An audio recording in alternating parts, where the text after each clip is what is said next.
পালো, দাদুকে ডেকে নিল, আমাকে ফেলে গেল, আমাকে পছন্দ হলো না ভাই। ভিন রাজ্যে কাজে গিয়ে সাপের ছোবলে মৃত্যু হলো হরিহর পাড়ার শ্রমিকের। সংসারে ছিল আর্থিক অভাব, তাই ভিন রাজ্যে গুজরাটে কাজের উদ্দেশ্যে পাড়ি দিয়েছিল নাবালক। সেখানেই অস্বাভাবিক মৃত্যু হলো তার। মৃত ওই নাবালক শ্রমিকের নাম রিয়াজ শেখ, তার বয়স মাত্র 14 বছর। বাড়ি হরিহর পাড়া থানার মসুরডাঙ্গা গ্রামে। মাসখানেক আগে সে প্রথমবার ভিন রাজ্যে গুজরাটে কাজের উদ্দেশ্যে পাড়ি দিয়েছিল। পরিবার সূত্রে খবর, দিন 10 আগে রাত্রে ঘুমন্ত অবস্থায় বিষাক্ত সাপে ছোবল দেয় তাকে। সেই রাত্রেই উদ্ধার করে স্থানীয় স্বাস্থ্য কেন্দ্রে নিয়ে গেলে সে চিকিৎসাধীন অবস্থায় ছিল। শেষমেশ শেষ রক্ষা হলো না। 10 দিন পর আজ সোমবার চিকিৎসাধীন অবস্থায় মৃত্যু হয়েছে তার। মৃত্যুর খবর বাড়িতে পৌঁছাতেই কান্নায় ভেঙে পড়েছে পরিবার পরিজনেরা।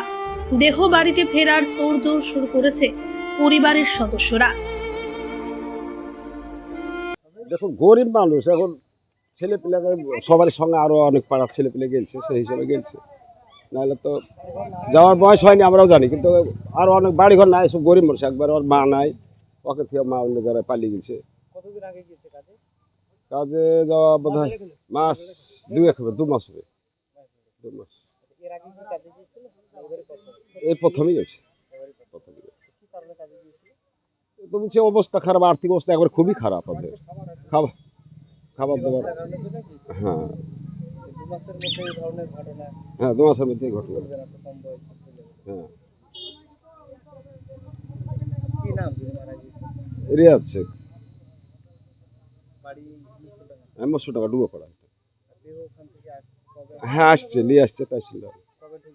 সেটা বলতে পারছিল, এখন রাস্তায় গাড়ি আসবে, কবে যে পৌঁছাবে সেটা আমরা বলতে পারবো না। আমার নাম আসমত আলী শেখ। ব্যুরো রিপোর্ট, চেতনা নিউজ।